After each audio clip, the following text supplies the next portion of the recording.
riƙa shi. A halin yanzu Lukman, wanda ya kasance tsohon saurayi ne ga Sumayya, yayin da Lukman ya kasance har ya yi aure tare da matarsa. A lokacin da matarsa ta tare shi a cikin falo, a yayin da take faɗa masa cewa ya kamata ka fita daga harkar wannan yarinyar Sumayya, a yayin da yake ƙara mata da cewa a kan me zan fita daga harkar Sumayya bayan mun kasance 'yan uwa ne a gare ta. A yayin da matar tashi take faɗa masa cewa to ku asuwa, sai Lukman yake ƙara mata da cewa mu a matsayin tsofaffin samarinta wanda mun kasance muna santa kuma mun yi soyayya da ita. A yayin da Lukman yake faɗa wa matar tashi cewa in takaice miki ma har abada ba zan iya mantawa da Sumayya a cikin zuciyata ba. A yanzu dai akwai sauran labarurruka a cikin wannan shahararren season ɗin naku wanda kuka fi sani da Labarina. Kafin nan muna mai roƙonka, idan wannan ya kasance shigowarka ne na farko wannan channel ta mai albarka, ka danna mana subscribing, kana ka danna mana alamar ƙararrawa, ka kuma danna mana alamar lakin a ƙasan wannan bidiyon domin samun ingantaccen shirye-shiryen da zarar mun ɗora.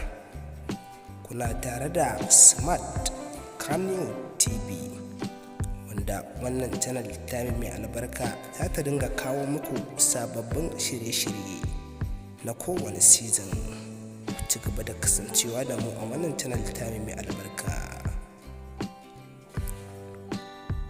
Tofa ana wata ga wata, ko kuma mu ce babbar magana, a yayin da Abba wato Galadima ya je gidansu Sumayya, a lokacin da yake faɗawa mahaifin Sumayya wato Rabi cewa wannan sakin da ya yi wa Sumayya yana da dalilin sakin ne, wanda mai sauraro idan baka manta ba a baya, yayan Abba wato mai martaba shine ya sa shi domin yin wannan sakin, akan cewa za a shiga cikin kotu, kar Sumayya ta shiga cikin kotu a matsayinta na wadda take auren ɗan gidan sarauta, ta shiga a matsayin wadda tsohuwar matar shi ce wato Abba kenan. Yayin da yayin nashi mai martaba ya sa shi dole ya sake ta ba don yana so ba, wanda wannan sakin da ya mata saki ɗaya ne tak, ba tare da ya ƙara na biyu ba, balle har ya je kallon. Yayin da mahaifin Sumayya wato Rabi ya ji Abba ya ce masa iya da dalili akan sakin da ya yi wa Sumayya, yayin da ya ce kana da dalili kuma ka yi wannan Sumayya wannan sakin. Ta wani bangaren kuma Rukayya, wadda ta kasance babbar aminiya ce ga Sumayya, yayin da take faɗa wa kawarta cewa ki kyale ni akan Sumayya, babu abinda ba zan iya ba, komai zan iya yi akan Sumayya. Ta rika shi.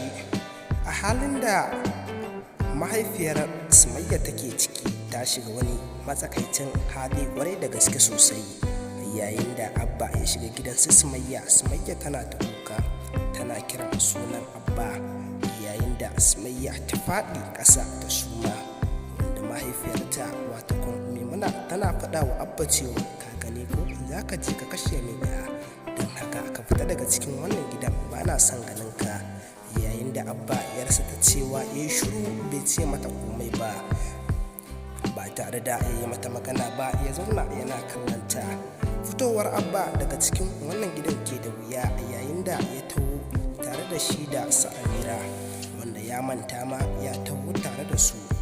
A yayin da ya fito daga cikin wannan gidan, ya fito farfajiyar gidan wato inda ake ajiye motoci, su kuma Amira suna bin shi a baya. A yayin da ya fita kamar zai fita da gudu, Amira take masa magana akan cewa yaya ka taho da mufa, har ya dafa kansa, alamun da kanshi ya dau caji sosai. Domin sauraro kada ku manta kuna tare da Smart TV, ku danna mana subscribing, kana ku danna mana alamar ƙararrawa, ku kuma danna mana alamar ƙasan wannan bidiyon domin samun ingantaccen shirye-shiryenmu.